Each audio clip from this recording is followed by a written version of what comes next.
Hello viewers, welcome to this program. Now today we will discuss about Constitution of India and human trafficking. In the earlier session we have discussed fundamental rights and the preamble to the Constitution of India, and today we will relate to the directive principles of state policy, and you will try to understand how does directive principles of state policy part 4 of the Constitution of India can be related to a person who has been trafficked in India. We know that a person who has been trafficked in India, it is very difficult for that person to reintegrate in the society, because he does not feels that he will be looked by the commoners, by the family members and by the society with respect and dignity. So he lacks self-confidence. He is a person who has been abused. He is a person who has been tortured. So it is very difficult for that person to bring in that faith and trust in the society, to bring that faith and trust that yes, he will be able to live a normal life just as we are living as commoners. So directive principles of the state policy in this article 37 says that these are not enforceable by any court. So we say that part 4 of the Constitution of India is not enforceable, whereas part 3 of the Constitution of India, that is fundamental right, is enforceable by the court of law. But it is the high time wherein as a welfare state, as somebody who is talking about being in 5th generation of human rights, that we also have a binding or enforceable element of these directive principles. Because as a welfare state, you have always a right and a duty to do certain things for the common people. And directive principles are not only principles now, but have to be mandated by the legislation so that we do not have violations of human rights. Otherwise, we cannot say that we have left 1st generation of human rights, wherein civil and political rights were there, 2nd generation of human rights, wherein we had economic, social and cultural rights, 3rd generation of human rights, wherein we had group rights, 4th generation of human rights, where we had sustainability issues, we had intergenerational equity issues, and then we had the present has to be conserved and preserved for the future. Then 5th generation of human rights, wherein we are talking about can machines, robots take our place, a place of human mind. So when we are arguing so much, when we are talking about sustainable development goals, then we cannot say that it is still not the right time to have these directive principles enforced in India. Article 38(1) says that the state shall strive to promote the welfare of the people. As a welfare state, the state should ensure that public distribution system reaches the masses in a transparent way. The state should also work positively and ensure that the vulnerabilities are removed. How will you have a welfare policy? You have a lot of programs at the center, you have a lot of programs at the state. Some state governments are doing brilliant job in terms of public distribution system. There the transparent system is there. Why can't we have a population register for all?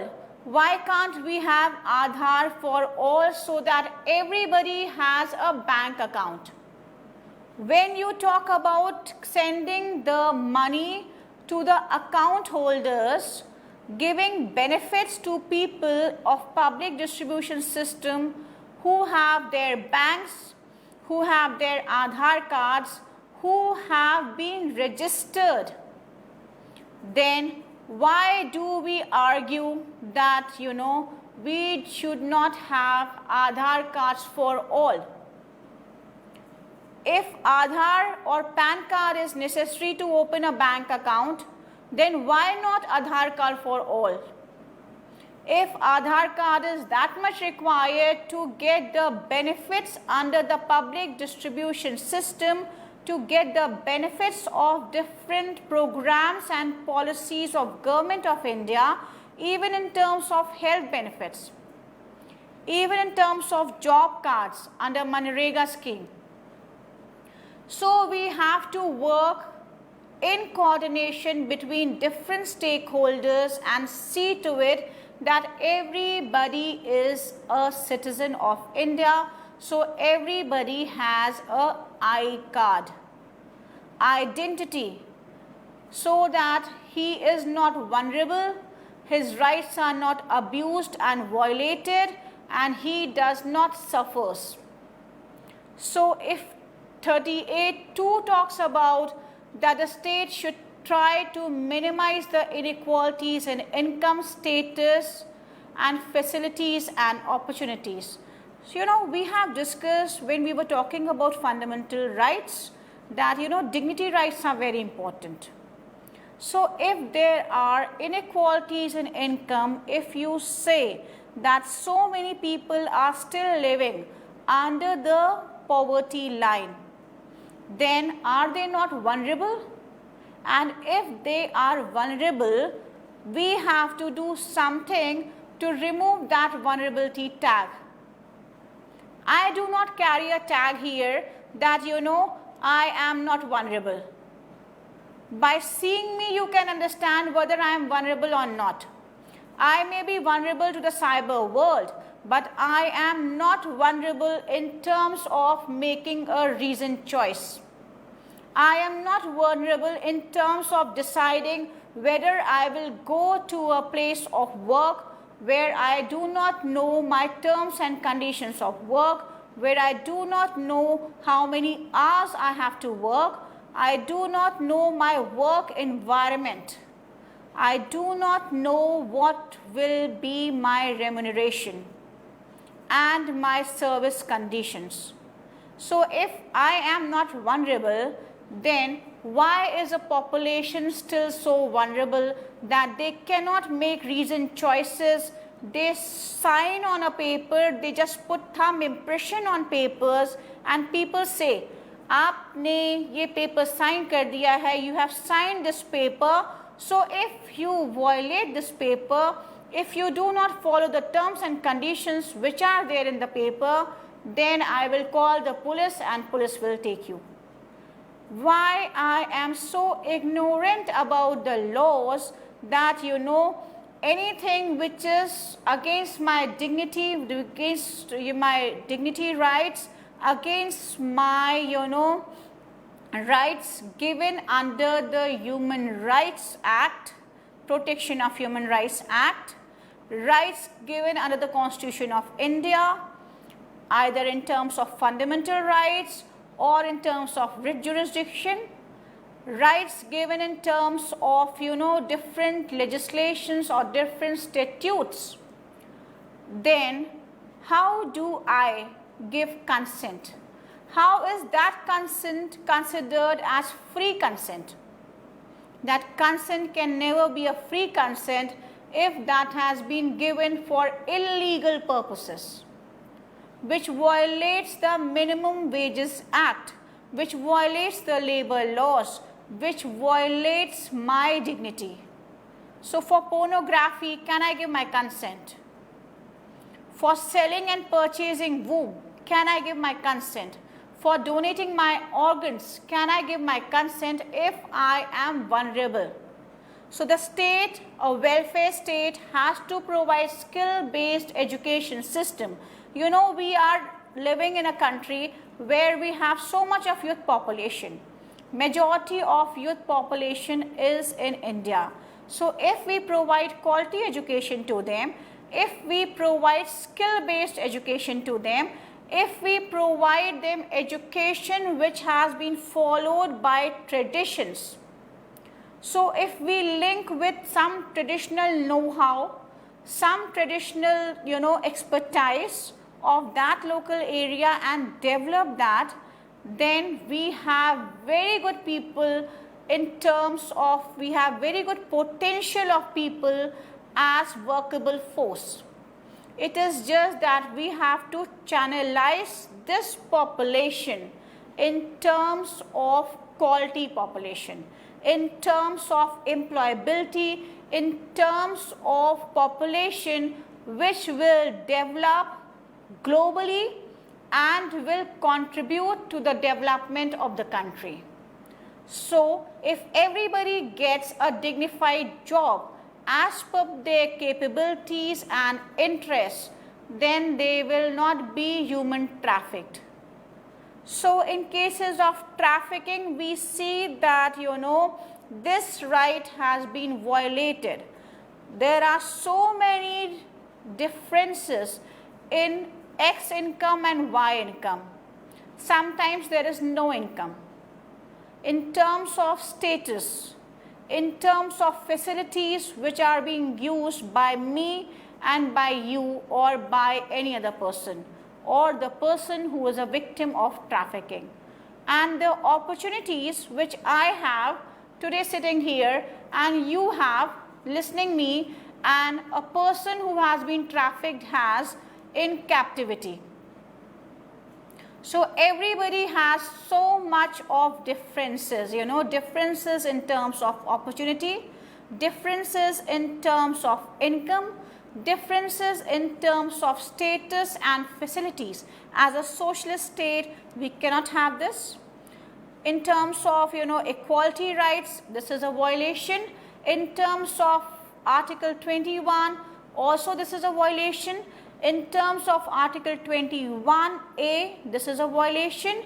In terms of Article 23 and Article 24, this can be related. So if you do not have a dignified job, then that is a violation of your rights under Chapter 3 of the Constitution of India and can be linked with Article 38, Chapter 4 of the Constitution of India, Part 4. Then Article 39 talks about securing adequate means of livelihood for men and women with equal pay for equal work. The health and the strength of the workers should not be abused, and citizens should not be forced by economic necessities to enter into locations that are unsuited to their age or strength. So we have cases of child trafficking wherein children are working as domestic help. So this is violated. In terms of hazardous employments, they are working. Even men and women are working. People are not getting remuneration in terms of equality rights. People are not getting the minimum wages. In terms of bonded labor, for generations people work just to cut down the interest, and the interest never gets over, the principal continues and the interest also increases. So this is a clear-cut violation of Article 39 and even articles under the Fundamental Rights chapter. So in cases of trafficking, this is violated. Then it also talks about freedom and dignity of children and protection of children against exploitation and moral and material abandonment. We have so many labor laws for workplace. We have so many labor laws to define what should be done and what should not be done. We have the Constitution of India. We have child laws. We have women laws. And even for working conditions, we have a lot of laws, but the laws need to be implemented properly, and the cases of trafficking should be, handled strictly, stringently, then by fast track courts, then the conviction rate has to be high. So if the stakeholders are trained, if the stakeholders follow the standing operating procedures, if they are updated to use technology in getting the evidences, in during charge sheet, if you need witnesses, how do you use technology to get the witness statement? If that can be clubbed with technology and addressed by the stakeholders in a multi-dimensional approach, then a person who has been trafficked will get justice by the courts, and the person who has done this crime will be convicted and punished. And conviction rate, if that is high, then we will be able to ensure that Part 3 and Part 4 and the preamble to the Constitution of India is there for all in real sense. Article 39A talks about equal justice and free legal aid to all. When you come to the court of law, the magistrate tells you that these are your legal rights. He will tell you that this is the purpose why you are here. In case you do not have a legal representation, will provide you from the list of advocates who are registered. Then the victims will be aware about their rights of free legal aid. But free legal aid should be provided with a sense of responsibility, merit, and dignity towards the profession. So I will request all my, the professionals who are working in legal aid to provide legal aid with commitment. Because a person who has been trafficked, a lot of violations have already taken place. So if they do not have opportunity of fair trial, if they do not have opportunity to be heard, if they do not have a fair representation in terms of advocates, if you do not turn up during the hearing of the case, if you keep on taking dates, if you do not update your case because you think that this is just another case of human trafficking, then you will not be able to justice to the person who has come here for justice in the court of law. So, dear friends, it is very important that when you take a case of a person who has been trafficked, you have to look into that case with sensibility, responsibility, and accountability towards the profession. Because end of the day, if that person is convicted, then it is a good to the nation at large. Something, you are doing for the nation at large. Somebody will not be abused, somebody's rights will not be violated, somebody will not be tortured if conviction rates are high. Article 40 talks about organization of village panchayats, So villages should work as a unit of self-government. We know that the majority of people live in India in these villages. So if we can provide a better infrastructure in terms of quality education, in terms of infrastructure in the school, colleges and the universities or the degree colleges, in terms of creche facility, in terms of proper roads, proper sanitation, proper medical facility, proper factories to work, proper job employment opportunities to people who are staying in the villages, technological know-how for the people who are doing farmers, addressing the vulnerability at the time when vulnerability arises is very important. The state intervention has to be there immediate in cases of flood, in cases of drought or any natural calamity. You just cannot wait, to see the situation and then respond. Otherwise, the trafficker will make use of that situation.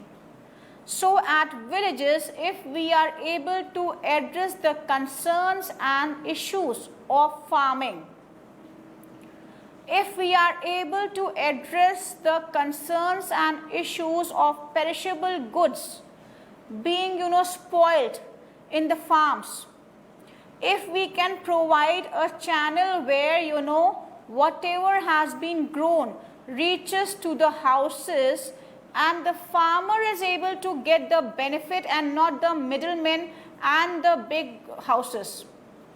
There are a lot of big stores, which caters to what to have and what not to have.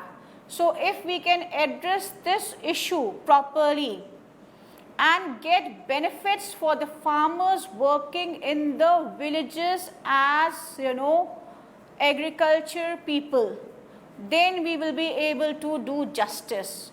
If we can have implementation machinery at the grassroots level in terms of panchayats, in terms of, the people who are administrators, looking at the different infrastructure provided at the grassroots, monitoring the infrastructure at the grassroots. Just by sitting in front of your computer, you can see how the teacher is teaching in a classroom in a remote village. So, if we can use technology, everybody has a smartphone these days. In terms when I talk about the teachers, in terms when I talk about the hospitals, in terms when I talk about the public distribution system, in terms when I talk about, the contractors who are making or building roads, building school, colleges, people who are employing others. So, there are so many employment centers which can work at the grassroots level, which can provide skill-based education avenues to all and which can provide job placements to all. So, if we have channelizing, if we are able to channelize different avenues which we use here in the villages, then people will be, educated, people will have access to medical facilities, people will have access to quality education, just not read and write. Read and write, is not the mandate in terms of 5th generation of human rights. So, if we link Aadhaar cards with the bank account, everybody has a PAN card, then you don't have to depend on a person or a money lender to give you loan and then for generations, to abuse you, to exploit you for the payment of that loan. So, we have nationalized bank, we have cooperative banks in all the villages. So, if that can be accessible to all, if we make some provisions wherein we have very good systems of implementation. So, if we have a help desk for people who do not understand how to open an account, how to fill the form to take out money, how to check the statement and how to transfer the money. So, it is just that we have to provide hands to these people and make them capable. Once they start doing this, then they will not be exploited, corruption will also go away, and the systems have to be made transparent and accountable, and the local administration has to use technology to monitor and implement the schemes of the center government and the state governments at the local level. Technical know-how is very important, to the administrators working at the district and state level to have coordination, transparency and motivation in all the villages, so that with motivation, if you address these issues of vulnerability, then trafficking will be something which has been talked in past. So the trafficking related crimes will not be there. The traffickers will not get people to traffic if you make these villages places of local self-government. Bringing transparency in public distribution system is also very important, because you have to utilize the funds available by the center, by the state, for that constituency, for that state to develop. So if you have informed citizenry, if you have people who are accountable and responsible for the country, then they will work and use every penny for the development avenues of that district, and proper coordination between the stakeholders will ensure that the plans and policies are implemented properly, and the benefit reaches to the grassroots. Article 41 says that the state within its economic capacity shall make effective provisions for securing right to work, education, public assistance, and to address the issues of unemployment, old age, sickness, disablement and other undeserved want. So we have a lot of commissions working in India. We have national commissions, we have state commissions. So all these commissions can come together and work to realize Article 41 of the Constitution of India. And if we have a good system of public distribution system, a transparent system of public distribution system, then we will be effectively addressing the issues of work, education, public assistance, unemployment, old age issues, sickness and any kind of disability or any other issue in a broader perspective, in a targeted way. The shelter homes, observation homes, old age homes, whatever homes we have in India should be monitored, and there should be a check mechanism. So if technological interventions can be used to upgrade the facilities, technological interventions can be used to monitor these homes, because if the places of shelter are places of abuse, then people run out. If the places of shelter are places of shelter in terms of your dignity rights, in terms of providing you the basic infrastructure, if I am safe at home, I will never leave my home. Similarly, if I am safe in the shelter house, I will never leave the shelter house. If my basic needs get fulfilled in the observation homes, in the old age homes, in the shelter homes or any other home by made for the vulnerable people by different legislations, then I will not run away. If there is a case of runaway that needs a strict intervention in terms of administrative checks, there cannot be a situation where you provide a safe home, balanced nutritious diet, a healthy environment, all round development avenues, and still you find people running out. So it is just that we need to monitor and implement by upgrading the technology, and by technological interventions it can be monitored sitting anywhere. You don't have to move physically just to check that. Then Article 42 talks about just and humane conditions for work and maternity relief. We have lot of laws for for humane conditions of work, for maternity relief.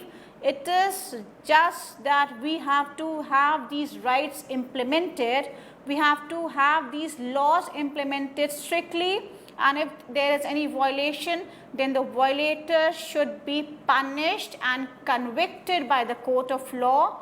Secondly, we should cover all organized workers under these laws, because if a lady is pregnant, irrespective whether she is working as a laborer in the field, in the farm, in the agriculture, in a private firm, she is a pregnant lady. So the maternity benefit relief should be made available to her if we are talking about living in 5th generation of human rights.